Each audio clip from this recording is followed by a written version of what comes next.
Bueno, muy buenas tardes a todas las personas presentes y a quienes nos ven y también nos escuchan a través de los medios tecnológicos. Es un gusto para mí compartir con ustedes en esta otra ocasión temas de relevancia del nuevo código, lo cual asumo con muchísima responsabilidad, con mucha alegría. Yo creo que más allá de que también nos tenemos que ocupar y tenemos que generar todos los espacios de reflexión posibles para lo que se nos viene el 8 de octubre del 2018, los que estamos aquí, de alguna u otra forma, aplicamos, practicamos, estudiamos y gozamos del derecho procesal civil, del derecho civil y comercial, y en esa medida, si hacemos lo que nos gusta, también tenemos que asumir con alegría y compasión lo que se nos viene, ¿verdad? Que es algo muy bonito, que hay que asumirlo con mucha responsabilidad para hacerlo de la mejor manera, pero también con esa alegría y esa emoción por lo que nos gusta. Para mí es un placer compartir la mesa con tan distinguidos compañeros, don José Rodolfo, don Federico, que tuvo que partir, don Manuel, don Gerardo, don Guillermo, amigos, exprofesores, maestros, compañeros de comisión, personas de las que siempre aprendemos muchísimo. Bienvenidos también a las personas que nos acompañan del extranjero, expertos que vienen a aportarnos muchísimo ahora a menos de 4 meses para la entrada en vigencia, 110 días, yo los estoy contando, los voy a ir rebajando uno por uno porque estoy sumamente emocionado y contento con lo que se nos viene. Y tengo una tremenda tarea además para hablarles a ustedes sobre la ejecución provisional. Don Diego ahora nos hizo una amplia exposición, entro en desventaja además de la calidad que distingue a don Diego Palomo en sus disertaciones, porque también tengo menos tiempo, pero trataré de hacer mi aporte de la manera más concreta. Aquí hay dos planos de análisis. Uno, la reflexión sobre la figura en sí de la ejecución provisional, es decir, nos gusta, no nos gusta, qué nos parece bien, qué nos parece mal, qué riesgos tiene, ¿no? Desde el punto de vista del análisis del Instituto de la Ejecución Provisional como tal. Y un segundo tema es que la ejecución provisional la tenemos en el Código Procesal Civil costarricense, que dentro de 110 días va a comenzar a regir, y entonces nos guste o no nos guste la figura y tenemos que prepararnos para estar atentos y gestionar o resolver, ¿verdad?, como corresponda de acuerdo con el marco legal que tenemos, porque ya lo tenemos, ¿verdad?, independientemente del análisis que hagamos sobre sus bondades y no bondades. En todo caso, reflexionar sobre la figura nos sirve también para tomar una actitud proactiva, ¿verdad?, y prudente en lo que quepa a la hora de aplicar la figura, ¿verdad?, porque entonces interiorizamos sobre ella para ver cómo la encaramos y cómo la vamos a aplicar, porque ciertamente como seres humanos la podríamos aplicar de muchas maneras. Dentro del primer plano, ya dentro de los 16 minutos, probablemente 17 minutos que me quedan, el tema de la reflexión sobre la figura, hay que entrarle de lleno a este tema pensando que un sistema procesal siempre asume riesgos para la tutela de los intereses jurídicos de alguna u otra parte. Si es excesivamente cauteloso con la ejecución inmediata de medidas cautelares o ejecución provisional de sentencias, el riesgo se le traslada a la parte actora, en el caso de una sentencia, a la parte vencedora, porque tendrá que esperar por la regla del efecto suspensivo de lo que se resuelva. E imagínense en medidas cautelares, por ejemplo en materia penal, si una prisión preventiva tuviera que esperar a que la resolución de primera instancia estuviera firme para que pudiera ser aplicada, por ejemplo, o en materia de medidas tutelares, imaginémonos qué pasaría en violencia doméstica si para adoptar medidas de protección inmediatas no pudieran ser inmediatas y tuviéramos que esperar la firmeza. En materia procesal civil, cuando hablamos de derechos civiles, comerciales y patrimoniales, ciertamente también existen riesgos para ambas partes, ¿verdad? Si somos excesivamente cautelosos con el tema de la ejecución inmediata, pondríamos en algunos casos, y hay que valorar cómo resolvemos esto, podríamos poner en excesivo riesgo los intereses de la parte vencedora o de la parte que está solicitando tutela cautelar. Si somos excesivamente arriesgados con el tema de la ejecución inmediata, podríamos poner en alto riesgo los intereses de las partes demandadas o las partes vencidas, tanto en la aplicación del sistema de tutela cautelar como de ejecución provisional. Como todo en esta vida, pareciera que lo que tenemos que buscar en la aplicación y también en la redacción de las leyes es un punto de equilibrio. que trate de una manera no perfecta, porque nunca la vamos a encontrar, pero sí de la mejor manera técnica y científica posible, el equilibrio entre los intereses de una parte y la otra parte dentro del proceso. Ciertamente incluso hay tutela cautelar que en sus efectos materiales o prácticos se parece muchísimo en la práctica, ¿verdad?, en su aplicación a lo que es la posible condena posterior en sentencia si hubiese un acogimiento de las pretensiones. ¿A qué me refiero, por ejemplo? Si estamos hablando de una demanda civil por la determinación de que existe una obligación de paso a un fondo enclavado, la medida cautelar podría ser que provisionalmente se abra un paso al fondo que se determine con la prueba provisional de que está enclavado. No estamos ejecutando de manera anticipada una sentencia, pero la tutela judicial efectiva nos indica que si se cumplen los presupuestos legalmente previstos para el acogimiento de la medida cautelar, habría que proceder con ello aunque no tuviésemos una sentencia de primera instancia ni siquiera. Cuando tenemos una sentencia de primera instancia, sin partir de una premisa que sería absolutamente falsa, que los jueces de primera instancia hay que confiar a ciegas en ellos y que son infalibles, porque no es cierto, porque son seres humanos, igual que lo son las partes e igual que son los abogados y abogadas de la parte actora y la parte demandada, tendríamos que partir del hecho de que tenemos ciertamente una sentencia ya dictada y que en determinados casos, para no afectar de manera indebida los intereses de la parte vencedora, o podríamos sostener las medidas cautelares que se le hubiesen acogido o las que solicite en esa etapa, o bien ejecutar de manera provisional. El sistema sería preocupante si nos dijera que la ejecución provisional es una regla que no admite ningún tipo de valoración o debido proceso para acogerla. Es decir, que indique dictada la sentencia, el juez de manera oficiosa o por la sola petición de la parte vencedora admitirá la ejecución provisional. Por dicha, el sistema que establece el nuevo Código Procesal Civil en su regulación de los artículos 141 al 145 no indica eso en ningún caso. Siempre prevé la tramitación de la solicitud a través de un trámite incidental escrito, como lo voy a repasar en los 13 o 12 minutos que me quedan, y eventualmente la celebración de una audiencia oral para debatir la oposición fundada, si es que fue fundada, que hubiese presentado o formulado la parte vencida para refutar que la ejecución provisional se pueda dar, o en su caso que se pueda ejecutar pero rindiendo garantía. En todo caso, vamos a ver, el tema de la confianza o desconfianza en los tribunales de justicia y en las personas juzgadoras no nos puede llevar a legislar de una forma excesivamente cautelosa por esa misma desconfianza. Tenemos de alguna que otra manera por apostar por legislaciones que sean funcionales. Ahora, para que esto minimice los riesgos en la práctica, lo que tenemos que hacer es establecer y fortalecer los sistemas de reclutación y seleccionamiento de las personas juzgadoras, su capacitación, ojalá su especialización en la materia, repito, para tratar de minimizar los riesgos de lo que los jueces y las juezas vayan a resolver, incluso en el tema de ejecución provisional, porque no podríamos en ningún caso, ni con el juez de primera instancia, ni con el juez de segunda instancia que fuese a resolver una apelación, aunque fuese de manera colegiada, o los máximos jueces de casación, que son los magistrados y magistradas de las salas de la Corte Suprema de Justicia, en el caso de Costa Rica y los sistemas análogos en otros países, siempre están sujetos al error por el solo hecho de su condición de seres humanos. La legislación tiene que ser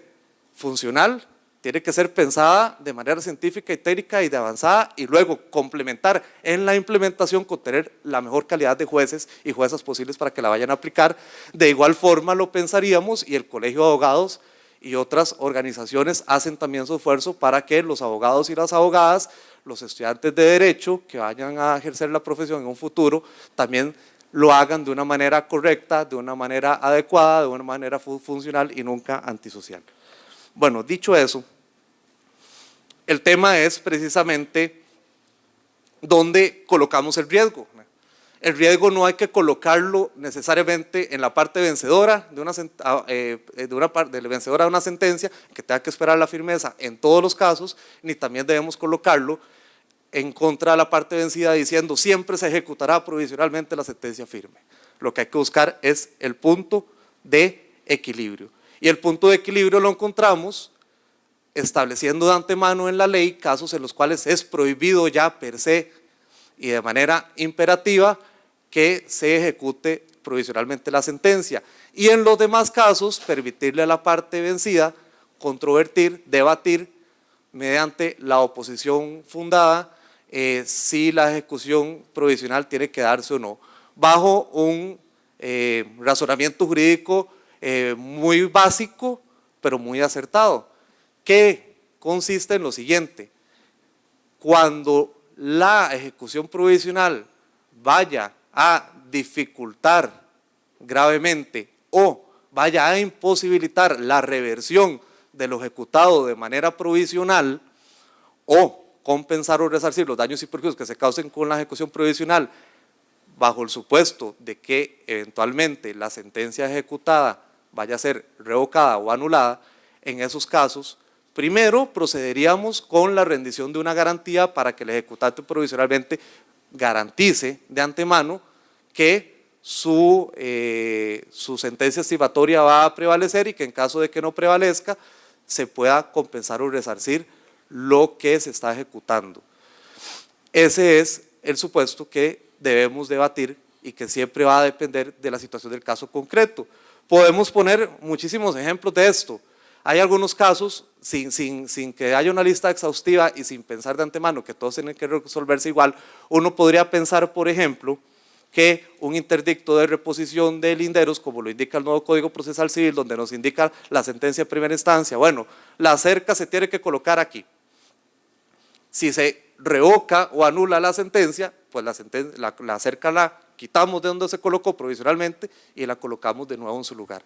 Si hubieran algunos otros elementos, algunos condimentos que la parte vencida pueda alegar y que pueda acreditar, como que correr la cerca le causa otros efectos colaterales, comerciales, patrimoniales, concretos, pero que va a tener que esforzarse la parte vencida para poder demostrar, acreditar y convencer al juez o a la jueza de que eso es así, entonces se podría imponer una garantía. Pero en principio, si estamos ante una simple reposición de linderos, podríamos proceder con la ejecución provisional si no existe algún elemento adicional que nos diga que vaya a dificultar gravemente o que vaya a imposibilitar volver a poner la cerca donde originalmente estaba cuando se interpuso la demanda con ocasión de la nulidad o la revocación de la ejecución provisional. Podríamos encontrar otros posibles ejemplos, como por ejemplo las puestas en posesión o la reinstalación del arrendatario en el disfrute del arrendamiento. Le entregamos la cosa, si se revoca o anula la sentencia, se la volvemos a poner en posesión a quien la tenía originalmente. La entrega de mercadería fungible de manera provisional, si es fungible, en principio, ¿verdad?, salvo lo que pueda debatir, repito, de alegar y acreditar y convencer al tribunal la parte vencida, pues podríamos revertir entregándole de vuelta mercadería fungible a la parte que resultó vencida provisionalmente. O condenas de no hacer. En las condenas de no hacer, la ejecución provisional dice en sí mismo casi que como una medida cautelar, no haciendo lo que la sentencia de primera instancia indica, ¿verdad? No haciendo o no realizando una actividad comercial, no realizando, por ejemplo, un contrato o no continuando con la ejecución de un contrato en curso que de por sí el nuevo Código Procesal Civil en materia de medidas cautelares típicas incorpora como contenido posible antes de una sentencia de primera instancia como una medida cautelar.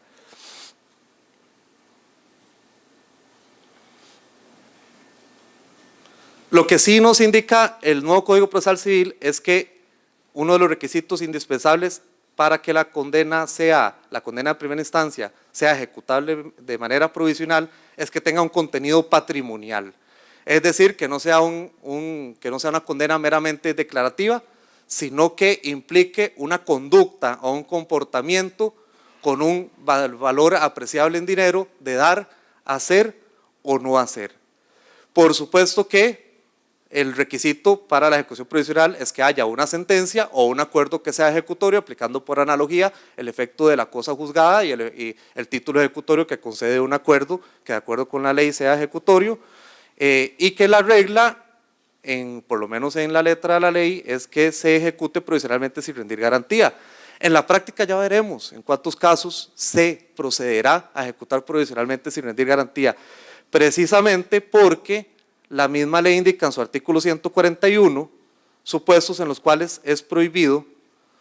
la ejecución provisional de manera o por imperativo legal. Condenas que establezcan la obligación de emitir una voluntad, como suscribir un contrato, firmar una escritura, nulidad o caducidad de títulos de propiedad industrial por los posibles efectos nefastos que podría provocar a las actividades industriales o comerciales derivadas de derechos de patentes, derivados de patentes de invención o derechos marcarios o signos distintivos o dibujos y diseños o modelos industriales, etcétera. Modificación o cancelación de nulidad de asientos registrales, porque de todos modos la parte vencedora podría encontrar tutela para ello, cuando esta es la pretensión, solicitando la adopción de una anotación de demanda provisional en el registro para que surta el efecto de publicidad registral frente a terceros y así quedar amparado de antemano por las resultas del proceso cuando la sentencia quede firme. Y sentencias extranjeras no firmes, salvo que haya un tratado internacional suscrito por Costa Rica que disponga lo contrario. En cuanto a los laudos no son ejecutables en nuestro sistema de manera provisional, porque precisamente el artículo 66 de la ley RAC establece que aún el recurso de nulidad o la demanda de revisión contra el laudo no interrumpirán de manera automática o suspenderán su ejecución. El laudo entonces no se ejecuta provisionalmente, o sea, simplemente se ejecuta una vez que ya se encuentre dictado. ¿Cuál es el procedimiento de la ejecución provisional de condenas no dinerarias? Y el de las dinerarias. El de las dinerarias lo resumo por razones de tiempo de la siguiente manera. El código lo que nos dice en el artículo 145 es que la ejecución provisional de condenas dinerarias, de entregar una suma de dinero, se limitará al embargo sobre bienes de la parte vencida. Si ese embargo ya se encuentra previamente decretado como un embargo preventivo antes del dictado de la sentencia, pues se mantendrá. Aquí la diferencia que podría generarle una ventaja para la parte vencedora es que si había rendido garantía podría liberarse de ella. ¿Por qué? Porque la ejecución provisional de una condena, la ejecución de una condena dineraria por disposición del artículo 152 nos dice que no requiere la rendición de garantía cuando hay una sentencia. ¿Precisamente por qué? Porque ya estamos en la fase de ejecución. No podríamos hablar de ejecución provisional separándola de manera indefectible del procedimiento de la ejecución de una condena dineraria. Si vamos a ejecutar provisionalmente una condena dineraria es para realizar el embargo de la misma forma como lo haríamos si la sentencia estuviera firme. En el caso de las condenas no dinerarias, lo que procede es dar un trámite incidental escrito por 3 días a la parte vencida, según el artículo 143.2, 142 y 143, en cuyo caso la parte vencida podrá presentar una oposición fundamentada precisamente ¿en qué? En que el supuesto está legalmente prohibido por ley, en cuyo caso el tribunal lo que tiene que hacer es resolver sin necesidad de una audiencia, porque basta con constatar o verificar que, por ejemplo, la condena de primera instancia lo que nos indica es que se cancele un asiento registral y ya tiene prohibición legal, como lo habíamos visto. Que obviamente no hay sentencia ejecutoria o no hay acuerdo ejecutorio, falta de legitimación activa o pasiva, respecto de quién solicita la ejecución provisional y contra quién se solicita, o falta de interés actual si ya hubiese habido, por ejemplo, una satisfacción extraprocesal que derive en que es innecesaria la ejecución provisional. Si no estamos en esos supuestos, sino que la oposición se refiere a que la indemnización o reversión provocada por la ejecución provisional sería imposible o muy difícil de lograr, se convoca una audiencia oral en la cual se practicará la prueba admisible y se escuchará a las partes sobre la oposición, la misma solicitud de ejecución provisional y la eventual rendición de una garantía. Es decir, nuestro código apuesta porque siempre haya un debido proceso y siempre haya una posibilidad de interactuar y argumentar frente al tribunal tanto la solicitud de ejecución como la oposición que se presente, lo cual encuentra un punto de equilibrio para que no haya una aplicación exagerada, ¿verdad?, o carente de algún análisis jurídico del tema de la ejecución. La decisión del tribunal sobre qué podría versar después de realizar esta audiencia oral. Si la oposición se justifica, debe admitir la ejecución provisional con rendición de garantía, lógicamente, fijar el monto de la caución y prevenir que se cumpla. Si la oposición no se justifica, debe admitir la ejecución provisional sin rendición de garantía. Podría admitirse la ejecución provisional con rendición de garantía parcialmente en el caso, por ejemplo, de que se pretendan ejecutar 2, 3, 4 o 8 condenas, 8 pretensiones acogidas en primera instancia y solamente se fije la garantía respecto a unas y se ordene la no ejecución de otras o la ejecución sin garantía respecto de las restantes. Bueno, eso es un recorrido muy rápido sobre el tema de la ejecución provisional. Como lo dije desde el principio, creo que lo que tenemos que hacer de cara a la entrada en vigencia del nuevo código es entender que la figura existe, estar muy pilas, estar muy bien informados, estar muy bien capacitados sobre el tema, aprovechar todos los espacios académicos que tengamos al respecto, porque ciertamente esta figura, como cualquier otra que es innovadora, regulada por ese código procesal y por cualquier ley procesal en el mundo, si la aplicamos de manera indebida, si la aplicamos de manera inconsciente o si las partes litigantes ejerciendo la asesoría legal de la parte actora, parte demandada, no están conscientes de cuándo la pueden solicitar o cuándo y cómo se pueden oponer, pues estaríamos ante un gran problema que es la no aplicación funcional de la figura, que es precisamente lo que queremos. Vamos a ver cómo nos funciona en la práctica. Muchas gracias.